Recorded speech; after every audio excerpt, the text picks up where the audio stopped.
first question here is, where does the phrase sending church even come from?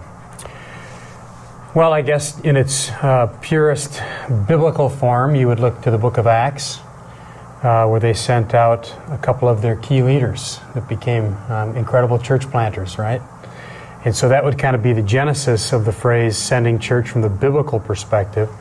But I think even past that, in our North American tradition, as we've seen the rise of missionary agencies, we want to make sure that those agencies are really in alignment with local churches.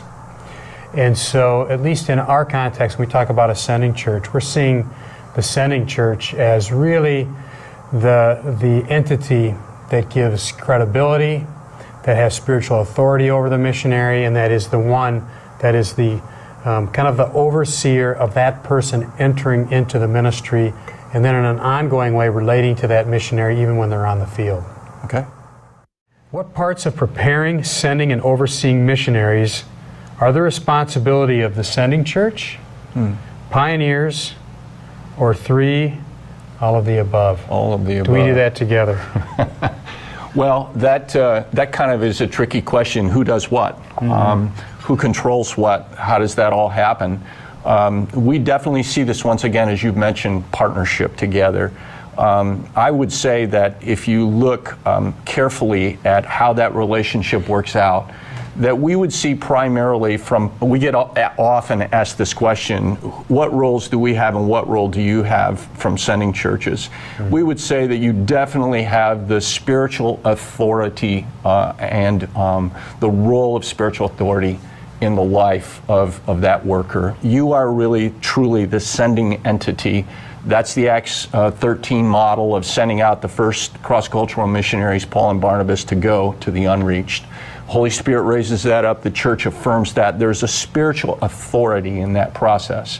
I'd say, on the other hand, we see pioneers having more the administrative authority in their lives, really helping people with the expertise that a local church won't have in those spheres of cross-cultural ministry. Sure. So who controls what? We would hope there would be a broad sharing of information and openness, and that there would be a great communication from the worker, especially to their church, talking about what their team looks like, what their team strategy is, really bringing them along in the process. So it's really kind of a three-way partnership there of not only just the church and the agency, but the local worker being a part of that. And our main goal in that is to say, yeah, there are some things that we probably can do that you can't do very well. There are some training pieces maybe around some issues of church planting or cross-cultural pieces as you go to the field, or even security issues of how to handle your computer and what security protocols to have. If you're going to a Muslim unreached group, you're going to have some things that maybe are really defined for you. The church really isn't capable of knowing that or doing that. On the other hand, the church really is their spiritual oversight and authority. Yep. And I'll give you one example in the process of someone who basically was in deputation for a while, about 3 years. It was a family that were going to Turkey. It came to a point at which the church really felt very strongly that some things weren't in line the way they needed to do. And the appointee came back to us saying, hey, my church wants me, they're concerned about this, but I'm not concerned about it, so you'll just send me anyway, right? To which we replied, sorry, unless you change to a new sending church, we're going with what the church really believes about this. So it's a way for us to really work together in partnership where we believe the church is honored and respected, rightfully so, and where we can share responsibilities over the right things and not be duplicating over a bunch of things as well. So it's going to depend a little bit from church to church, because we really contextualize to a church that's sending 70 or 80 people out, who maybe has a very large staff, is able to accommodate their workers in far different way than a church of maybe 200 this is the first person that they're sending out. Yeah. Okay. Yeah. What is a church committing to, and how does Pioneers hope that a sending church will come alongside a field worker? What are they committing to? Yeah, well, I would say that the best way to answer that, if you've been a parent, perhaps you've had one of your kids come up to you and say, well, Mom said this. And then you find out later that actually when they went and talked to Mom, they said, well, Dad said this. And so particularly in the beginning stages of that appointment process, we don't want any Mom said this, Dad said this with the local church. It's easy, I think, for a church to assume that, Pioneers is covering all the bases with this person. On our side, we're really hoping that that church is going to give us really good, honest, critical, not overly critical, but, positive as well, information about that person. And so I would say the first thing that they're committing to is they are committing that they are going to help us to make a very good evaluation as to whether this is a person that God's hand has been put on to be sent overseas in cross-cultural service. But then on an ongoing basis, we want that church to see themselves as the spiritual covering for that ministry. It's easy to kind of push the examples out to the toughest cases to explain that. So if someone has a moral failure on the field, we're wanting that church to play a role in helping that person through, etc. Definitely.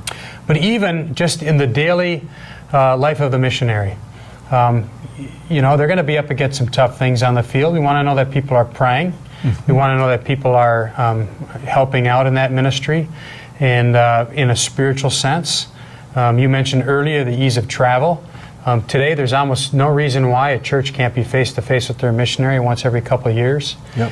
And then when that person comes home on home assignment and reconnects to family and to that local church, we're really hoping that that church will be helping them to evaluate where they're at in their ministry, helping them to think about the future and where they're going in that ministry, and then help refresh them spiritually as they hope to minister again in the future. Yep. How does Pioneers view pre-field training requirements that our church places on missionaries? So not what Pioneers places on, but what if the church has their own requirements that they want to ask people to fulfill? Well, first of all, I think we're supportive of that in principle. And we're encouraged when churches are actually saying, hey, we have a way that we want to train people and prepare them to go. We're supportive of that. I suppose the fine line to that might be that the requirements kind of really outpace what we would even bring.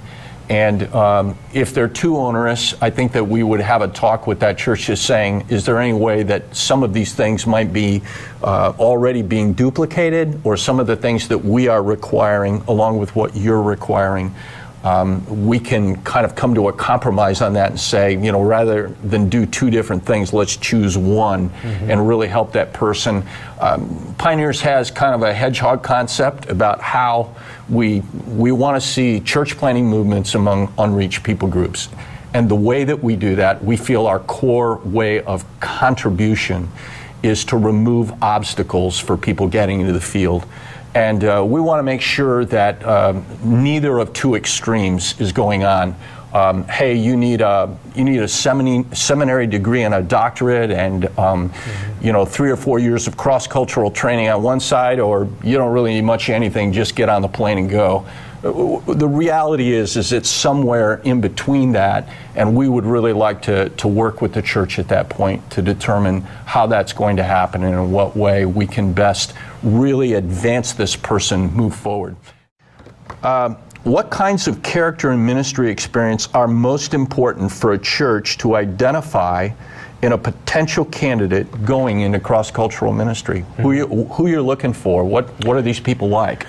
Well, I would say that the way that mission work is done today is extremely varied, and it's usually done in teams. In fact, we're team-centered as an organization. So it's really hard for me to give you a list of these particular attributes, because the ministry assignment that that person is going to have is going to be different everywhere.